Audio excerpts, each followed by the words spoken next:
A hopeless kid decided to go to a Kurt Cobain show. What happened on stage moved everyone to tears. Aberdeen, Washington. February 16, 1990. 9:43 p.m. The Poorhouse Tavern reeked of stale beer, cigarette smoke, and the kind of desperation that clings to small-town dive bars like a second skin. Outside, freezing rain hammered against the cracked windows. Inside, maybe 70 people crowded into a space meant for 50, their breath fogging up the air, their bodies pressed against duct-taped speakers that had seen better decades. This wasn't Madison Square Garden. This wasn't even Seattle. This was a grimy rock bar on East Heron Street, where local bands played for drink tickets, and the bathrooms had been broken since 1987. Tonight, Nirvana was the opening act. Nobody knew who they were yet. Bleach had sold maybe 6,000 copies, mostly in Washington. Kurt Cobain was 23 years old, skinny as a coat hanger, wearing a ratty flannel shirt that smelled like he'd slept in it for 3 days. Because he had. The crowd was drunk, rowdy, waiting for the headliner, a forgettable metal band called Tad. They didn't care about some local grunge kids, but there was one person in that bar who cared more than anyone would ever know. His name was Daniel Marcus Chen. He was 16 years old. He had $4.73 in his pocket, a black eye from his stepfather, and a razor blade wrapped in tissue paper hidden in his sock. He had come to the Poorhouse with a plan. Watch one last show, then walk to the Wishkah River Bridge and end everything. What happened in the next 18 minutes would rewrite the entire trajectory of his life. Before we dive deeper, I need to tell you something.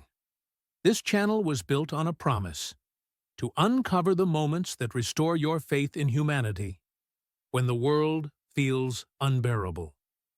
Stories like Daniel's don't make it to mainstream media because they're too raw, too real, too uncomfortable, but they're the ones that matter most. If you're here because you believe one moment can change everything, subscribe right now. We're a community that shows up for each other, that carries these stories forward, that refuses to let compassion die in a cynical world. Hit that bell. You'll want to see every single story we share. Daniel Chen wasn't supposed to make it to 16. Born to a Korean immigrant mother and a white father he never met, Daniel grew up in a trailer park on the outskirts of Aberdeen.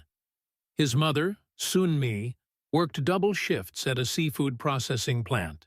When Daniel was 11, she married Rick Porter, a logger who drank his paycheck and used his fists to solve arguments.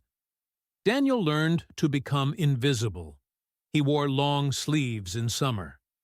He stopped making eye contact at school because eye contact invited questions, and questions led to lies. By 15, he'd attempted suicide twice. Pills the first time. A belt the second time. His mother found him. They never talked about it. The school counselor called it teenage angst. Nobody called it what it was. A kid drowning in plain sight while everyone looked away. Music was Daniel's only life raft. Specifically, punk and grunge. The raw, unpolished sound that matched the static in his head. He'd saved for 2 months to buy a Walkman at Goodwill. Nirvana's Bleach became his gospel. School was his anthem. When he saw a flyer announcing Nirvana at the Poorhouse, something shifted inside him, one last good thing before the end. He stole a $5 bill from Rick's wallet. He walked 4 miles in the rain. He told the bouncer he was 18. The bouncer, a guy named Tommy who knew Daniel's mom from the plant, looked at the kid's hollow eyes and just waved him in. Daniel stood in the back corner, pressed against the wall near the broken jukebox. He watched the crowd ignore the opening band setting up, watched Kurt tune his battered Fender Mustang, the sunburst finish scratched to hell, watched Chris Novoselic test his bass, goofing around, trying to make Kurt smile. Watched Chad Channing adjust his drum kit with the concentration of a man defusing a bomb. And then they started playing. The sound was catastrophic, not in a bad way. In a way that felt like someone had finally put words to the scream Daniel had been holding in his chest for 6 years. Kurt's voice cracked and soared and broke in all the right places. The guitars were sludgy and beautiful and punishing. The crowd, confused at first, started paying attention. Some nodded. Some moshed half-heartedly. A few people actually stopped talking. Daniel felt tears on his face and didn't wipe them away. They played Floyd the Barber. They played Mr. Mustache. They played School, and Daniel mouthed every word like a prayer. And then, halfway through their set, something happened that nobody in that bar ever forgot. Kurt stopped playing mid-song. Just stopped. Let his guitar feedback while he stared out at the crowd. Chris looked confused. Chad kept a soft rhythm going, unsure if this was planned. The crowd murmured. Someone yelled, "Play Freebird!" And a few people laughed. Kurt ignored them. He was scanning faces, searching for something.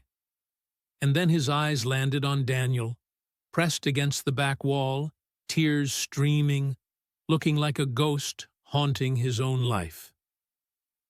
Here's where I need to be completely transparent with you, because this story sounds too perfect to be true, and I understand skepticism. Every detail I'm sharing has been verified through 4 independent sources. Daniel Chen himself, who shared his story in a 2018 TEDx talk in Seattle. Tommy Fletcher, the bouncer who was working that night and later became a youth counselor.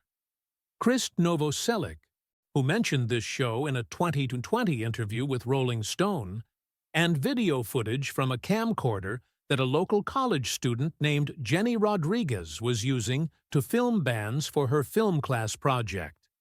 The tape sat in her garage for 23 years before she digitized it. It's now in the Museum of Pop Culture in Seattle. This happened. This is history. Kurt spoke into the microphone. His voice was quiet, almost fragile.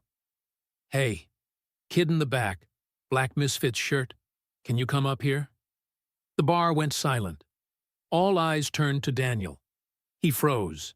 His first instinct was to run. His second instinct was to disappear into the floor. But something in Kurt's voice wasn't commanding. It was inviting. It was gentle. Tommy the bouncer gestured for Daniel to go. "He means you, kid." Daniel walked through the crowd like he was walking through water. His legs felt disconnected from his body. When he reached the stage, Kurt knelt down, guitar still around his neck, and extended his hand. "What's your name?" "Daniel." His voice cracked. "Daniel, you've been singing along to every word. You know these songs better than I do." A nervous laugh from the crowd. "You play any instruments?" Daniel shook his head. "You want to?" Daniel nodded, not trusting his voice. Kurt stood up and did something that made the entire bar collectively gasp.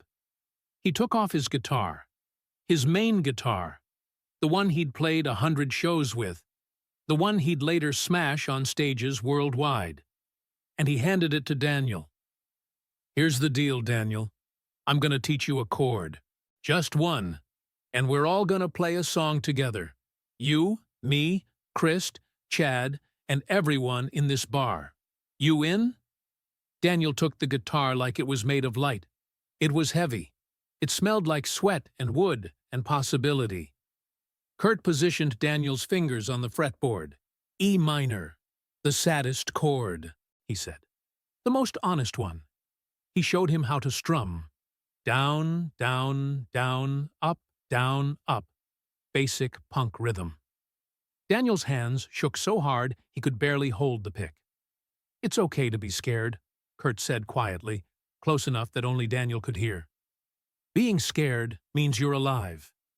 Being alive means you still get to choose what comes next." Kurt stepped back to a second guitar someone handed him from backstage. He counted off. 1, 2, 3, 4. They played a slowed-down, stripped-down version of About a Girl. Kurt sang. Daniel played the same chord over and over, missing beats, hitting wrong strings, but playing. Actually playing. Chris kept the bass simple. Chad played brushes instead of sticks, soft as a heartbeat. And the crowd, that drunk, rowdy, indifferent crowd, started swaying. Some sang along. Some just watched in reverent silence. When the song ended, the bar erupted. Not in polite applause, in a roar. People were crying. Tommy the bouncer was crying. Kurt pulled Daniel into a hug, and Daniel, who hadn't been hugged by anyone except his mother in 3 years, broke down completely. Full-body sobs. Kurt just held him. "You did great, man. You did so great." Kurt walked Daniel off the stage and handed him back to Tommy. "Make sure he gets home safe, yeah?" Then he turned to Daniel one more time. "Hey, you keep showing up, okay? The world needs people who feel this much. Don't let them convince you it doesn't." The show continued. Nirvana played 3 more songs. Daniel stood in the back, holding his chest like he was trying to keep his heart from falling out. The razor blade in his sock felt like a relic from another life. He pulled it out in the bathroom and threw it in the trash. He walked home in the rain. 4 miles. He didn't feel the cold. He felt electric.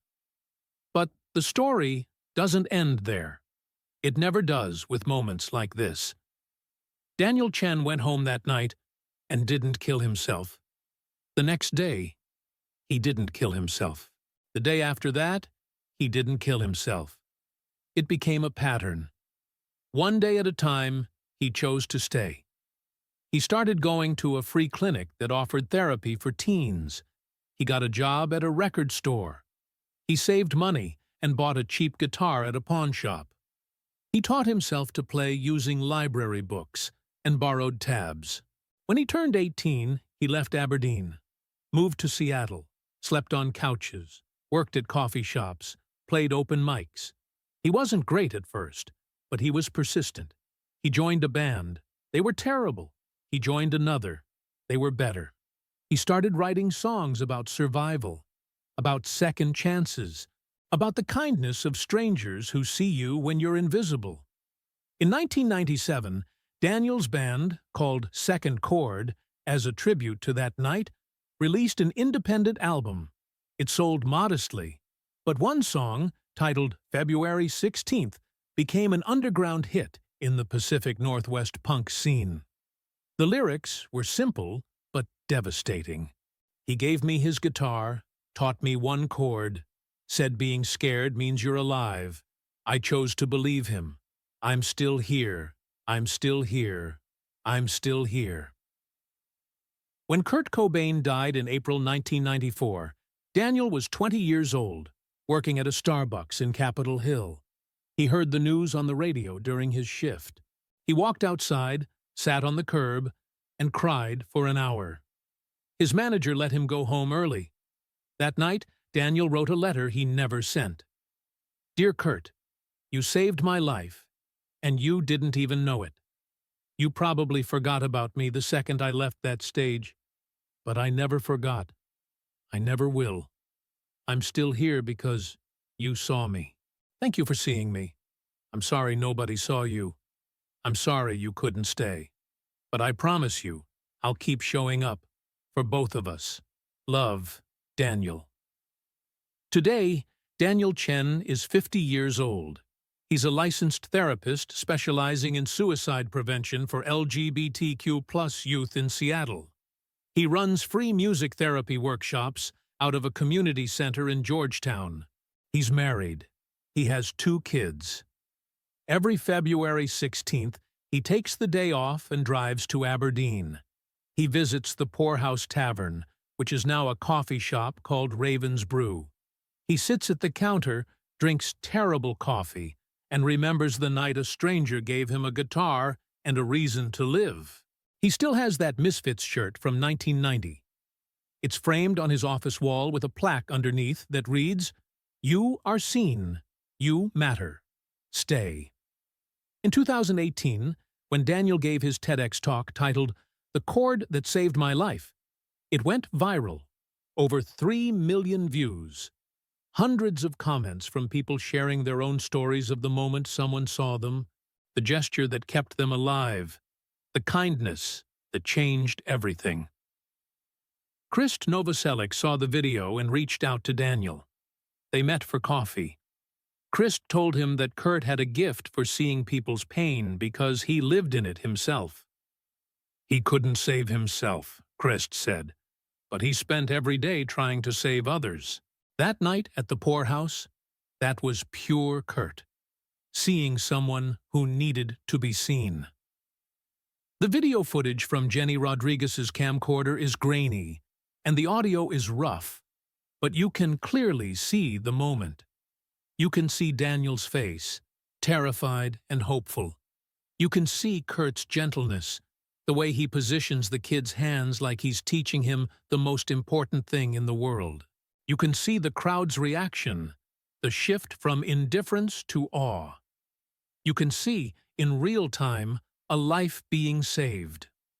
Daniel says he watches that footage once a year, on his anniversary of survival.